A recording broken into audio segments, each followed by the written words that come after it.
I ultimately had to get 6 months of hair growth cut off.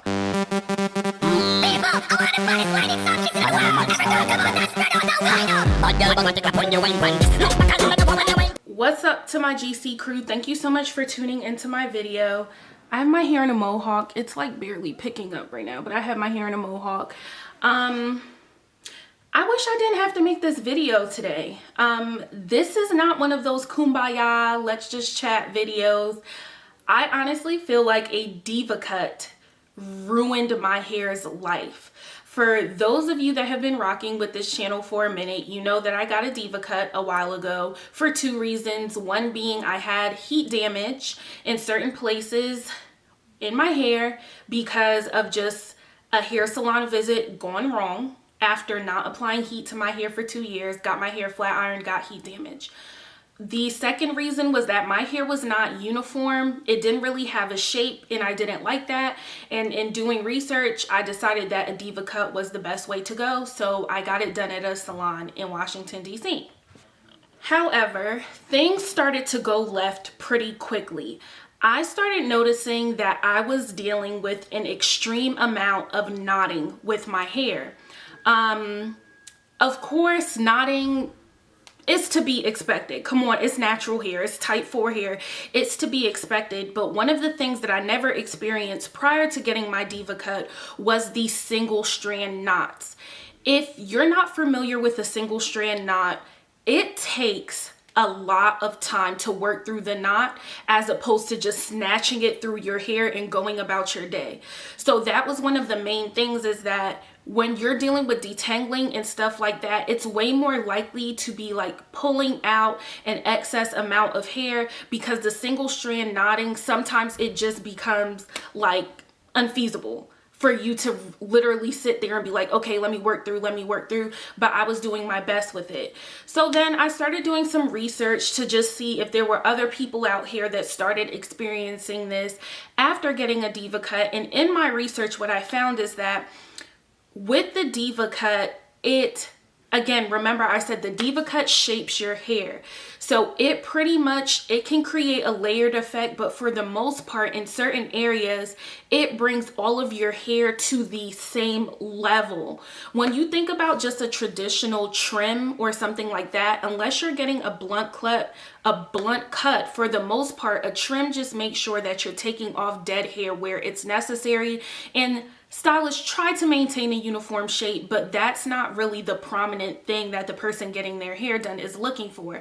A diva cut is different in the sense that it really brings all of your hair to the same level, and sometimes that precise cutting can cause tangling because the friction of your hair, they're just balanced on each other. So it's just like, okay, we're meeting at the center place. Oh, we're all on the same level. Let's link.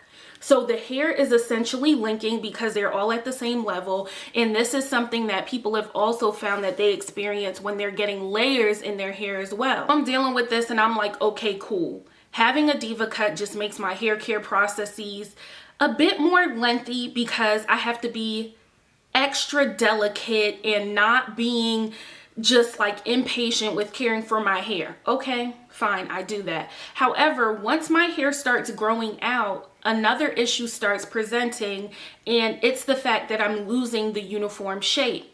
So yes, as I said, I heard before that a diva cut is good for people that are fine with wearing their hair in its natural state. However, I took that as natural state meaning not flat ironed, not natural state meaning I always have to wear like a wash and go, or the hair always just has to be coily, or it just always has to be free. Whatever your hair type is, just think about it like that. That's not the way that I saw it. So I'm still thinking that things such as like, you know, perm rod sets, twist outs, flexi rod sets, and things of that nature is not going to present an issue. However, when my hair started growing, the noticeable difference, it just honestly, in my opinion, was making my hair look worse than before when I didn't have a diva cut and the hair was just more free flowing. But now, because I had it cut into something, it's more apparent that it's out of shape. So I just started feeling weird about wearing twist outs altogether. So with that, I'm like, okay, I have to start wearing my hair in its curly state, which is not something that I really wanted to do. So I'm wearing my hair in its curly state so it doesn't come off as more awkward to me. It wasn't even about like how my hair looks aesthetically to other people. I just didn't like the way that it was looking now that I'm going through this stage and my hair's growing. I'm wearing my hair more curly. My hair's still continuing to grow, so I'm starting to feel myself a little more. I'm experimenting with different styles, doing a lot of stuff with my hair, and that added level of manipulation started causing a lot of split ends. It was something that I was noticing because even in certain videos, it's like the ends of my hair would be popping off a little bit, but I'm thinking, okay, it's just shed hair.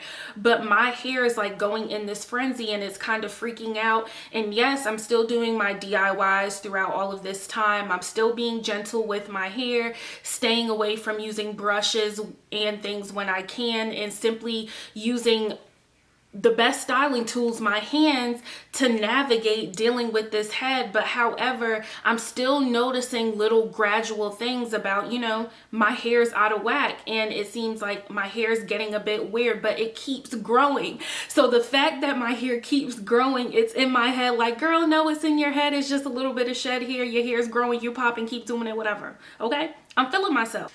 So that happens, and December comes. This December here, this one here, it comes. I go to the hair salon. I don't know why I just popped my lips. I hate when people do that. I don't know why that just happened. I go to the hair salon. She's like, there's kind of a lot of hair that needs to be cut off. When's the last time you got your ends cut? It seems like you had split ends and it really traveled up the shaft of your hair. And I'm like, well, we've been in this pandemic. Last time I went to the hair salon was in June, and I even risked my life doing that, and I got my ends cut.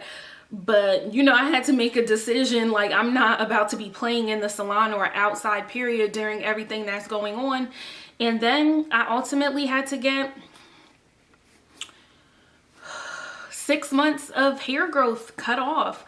I got a little over 3 inches of my hair cut off. I know 3 inches in theory doesn't sound like a lot, but taking into consideration that hair grows about 1/2 inch every month, I got about 6 months worth of hair cut off, and I'll even give myself 6.5 months. And that is a major setback to me. That's something that I'm not happy about. I feel like this problem stemmed all the way from where I got the diva cut. I did what I could at home to manage it. Now that I'm trying to think, when I got the diva cut, was I kind of signing myself up for this situation where I would need to be going to the hair salon to maintain it? I don't know, but that's how I kind of feel just looking back.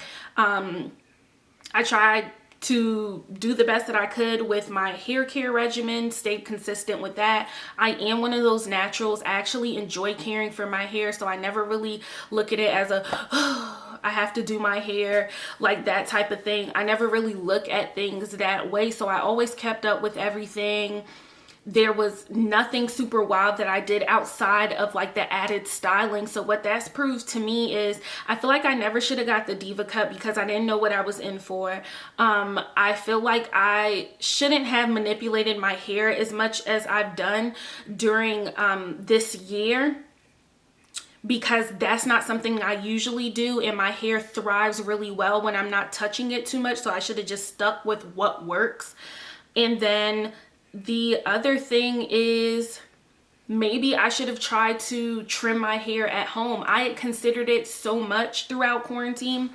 And when I tell you guys so much, you don't understand. Like, there were literally I've had shares in my cart from a store. I had genuinely thought like, okay, you have to cut your ends at home, but it never worked out. And I was like, okay, that's a sign from God. I don't need to cut my hair because I'm going to jack it up. And that's why I let my ends and like the split ends get so bad.